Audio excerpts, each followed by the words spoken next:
在美国买房的全流程讲透了，找房、贷款、签约、过户费用全都说清楚，超级的实用。在美国买房到底要怎么操作呢？欢迎订阅我。今天我们一次性的讲清楚，在美国买房从头到尾的完整的流程，不是说首付就能搞定，其实每一步都有门道。很多华人第一次买房踩坑，就是因为信息太零碎了，听谁说的都不一样。要怎么买房子，找谁帮你，花哪些钱，怎么贷款，怎么样才能不踩坑？建议收藏。你得先搞清楚，买房不是去商店买东西，而是一个流程还有团队在作战。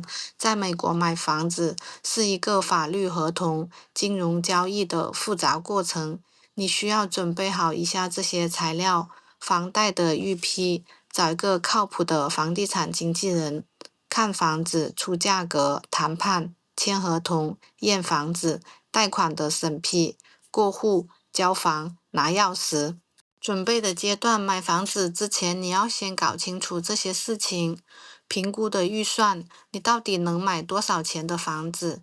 建议先去银行或者是贷款机构申请一个房贷预批信，这样子会告诉你听你能贷多少钱，利率是多少，还有月供是多少。算好自备金，别只想着首付，还要考虑以下这些钱。首付一般在10%到20%，有贷款计划可以抵至3%。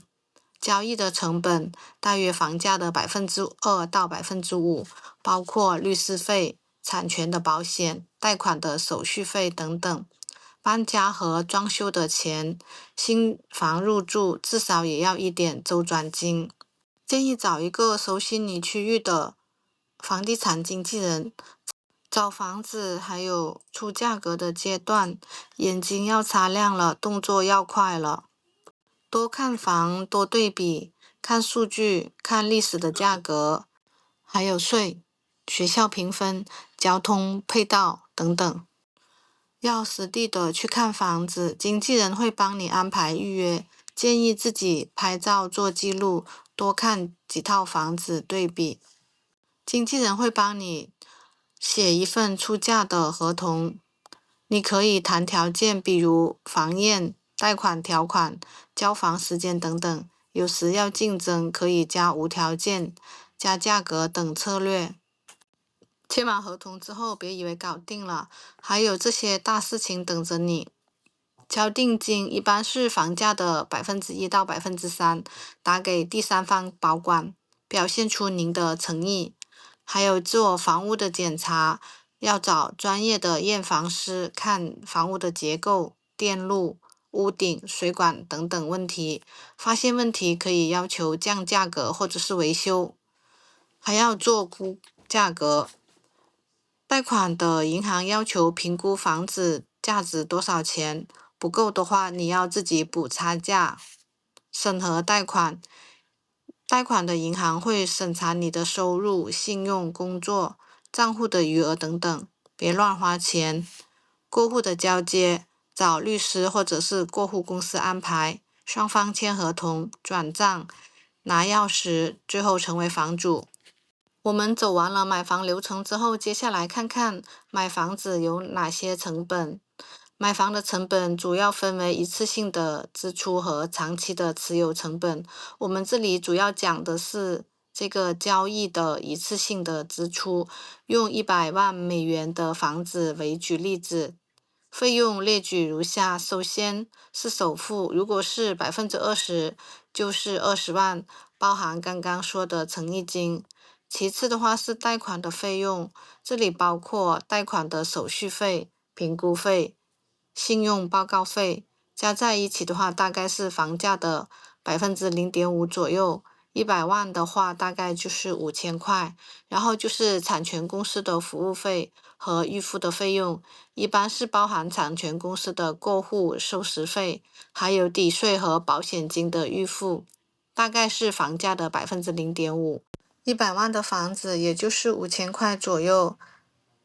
所以最后算下来，如果你买一套100万美元的房子，你包括首付要准备差不多21万到22万美元的现金。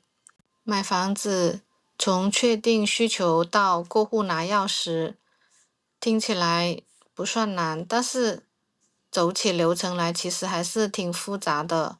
别担心，找一个靠谱的经纪人能够指引你做好整个流程，还有所需要做的每一件事情，帮你定计划，盯住所有的截止日期，帮你审文件，确认汇款的安全，在验房、估价、条款上帮你谈判和控制风险。